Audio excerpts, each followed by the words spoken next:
Dekan Fakultas Ilmu Sosial dan Ilmu Politik Universitas Airlangga Surabaya mencabut pembekuan terhadap 3 pimpinan Badan Eksekutif Mahasiswa FISIP Unair pada Senin pagi.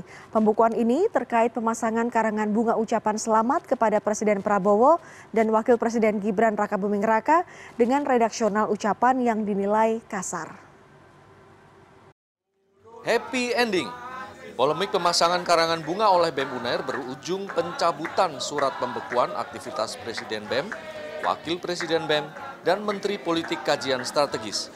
Kedua pihak sepakat bahwa kritik yang disampaikan tidak akan lagi menggunakan diksi yang kasar. Pemilihan redaksional akan disesuaikan dengan kultur akademik.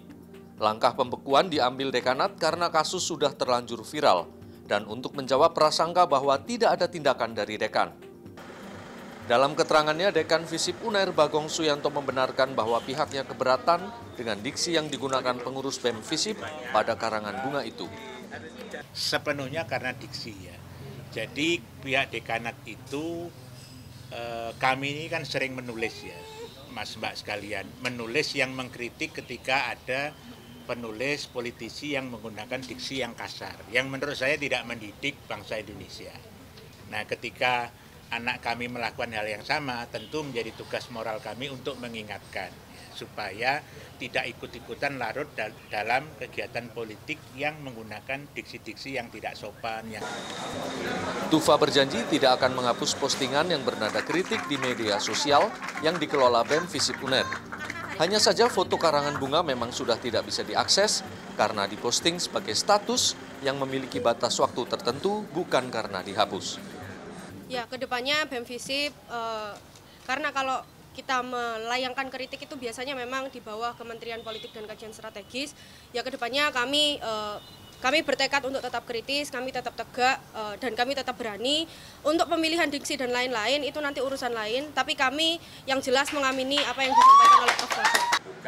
Menanggapi hal ini, Fatkul Khoir dari Komisi untuk Orang Hilang dan Tindak Kekerasan Surabaya menyayangkan terjadinya pembekuan itu. Meski sudah dicabut, tapi pembekuan 3 fungsionaris BEM FISIP Unair tetaplah sudah terjadi.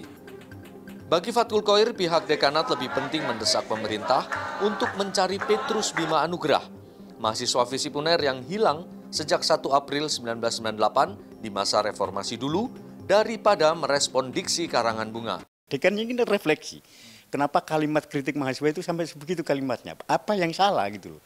Jangan kemudian malah justru membekukan, karena dengan dibekukan justru ini akan mematikan daya tumpul dan daya kritis mahasiswa. Apalagi anak-anak FISIP kan wajar anak FISIP itu punya pemikiran yang kritis dan banyak. Ini kan harusnya didukung, bukan malah dibekukan. Kasus ini viral lantaran BEM FISIP Unair memasang karangan bunga berisi ucapan selamat atas dilantiknya Prabowo dan Gibran sebagai Presiden dan Wakil Presiden pada Selasa 22 Oktober 2024. Karangan bunga dipasang di lingkungan kampus FISIP Unair. Sejumlah pihak menilai diksi yang digunakan mahasiswa tidak menunjukkan kecerdasan akademik. Andreas Wicaksono, Surabaya, Jawa Timur.